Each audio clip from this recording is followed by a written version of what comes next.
যে শুধু ব্যাংকে সীমিত নয়, যারা আজকে সিএসএল ফান্ড মাধ্যমে আমাদের বিভিন্ন সাহায্য করে থাকে। স্কুলে যেমন বলেছেন ওরা ফিল্টারের ব্যবস্থা করে দেওয়া, ল্যাপটপ ব্যবস্থা করে দেওয়া, হসপিটালে ফিল্টারের ব্যবস্থা করে, অনেক কিছু কাজ করে, সামাজিক কাজ। তার জন্য ওদেরকে আমি ধন্যবাদ জানাই এবং আগামী দিনেও করবে ওরা, ত্রিপুরার জন্য করবে, আমার মাননীয় পরামর্শের জন্য করবে ওরা। আর আমরাও ওদেরকে সাহায্যের হাত বাড়িয়ে দিতে হবে। আমাদের এই অস্ট্রেলিয়ার মধ্যে,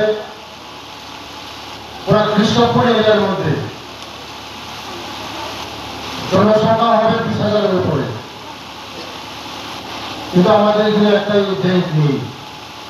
আমি অনুরোধ করব যারা ব্যাংকের কর্মকর্তাদেরকে এই এরিয়ার মধ্যে আমাদের উজ্জীবন ব্রাঞ্চ বসা যায় কিনা, যদি বসা যায় আমাদের এই কৃষ্ণপুর অত্র এরিয়া, কৃষ্ণপুর মধ্যে সবাই কৃষক,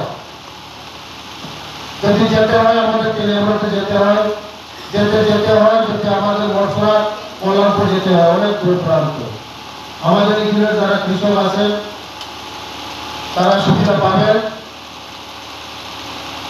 আমি সাহায্য করব। আর আপনারা চিন্তা করে দেখুন যে আমাদের এই কৃষ্ণপুরের মধ্যে একটা ব্রাঞ্চ খোলা যায় কিনা। জনসংখ্যা 20,000-এর উপর আছে আমাদের এই কৃষ্ণপুরের মধ্যে।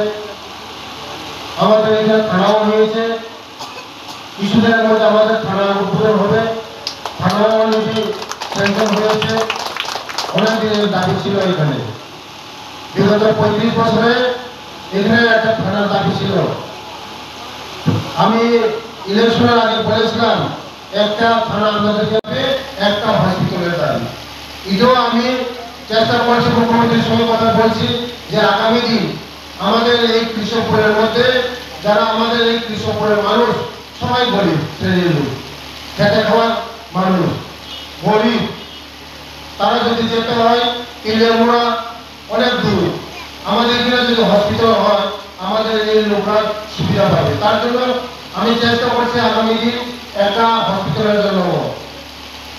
তাই আগামী দিন আমরা যারা এখনো অ্যাকাউন্ট খুলেনি তারা সবাই, আপনারা জানেন আমাদের মোদিজির যে সরকার, যে সুযোগ পেতে গেলে এখন আমাদের মাস প্রয়োজন।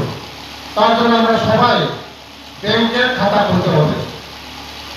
সবাই ব্যাংকের খাতা খুঁজেননি, আমরা ব্যাংকের বই খুঁজেননি, মহিলারা ব্যাংকের বই খুলতে হবে, সবাই ব্যাংকের বই খুলতে হবে। আর আমরা ওদেরকে সাহায্য করবো, ওরাও আমাদেরকে সাহায্য করবো। উজ্জীবনকে আমরা সাহায্য করবো, উজ্জীবন ব্যাংকও আমাদেরকে সাহায্য দেবে। তার জন্য আগামী দিন আমরা এগিয়ে চলবো, একে অপরকে হাতে হাত ধরে এগিয়ে চলবো। তার জন্য আমি উজ্জীবন ব্যাংকের সমস্ত কর্মকর্তা যারা আজকে আমাদেরকে এই দিয়েছেন, আমাদেরকে সোলার লাইটের ব্যবস্থা করে দিয়েছেন, তাদেরকে অসংখ্য ধন্যবাদ। আগামী দিনও আমাদের এই প্রয়োগ থাকবে। সবাইকে নমস্কার।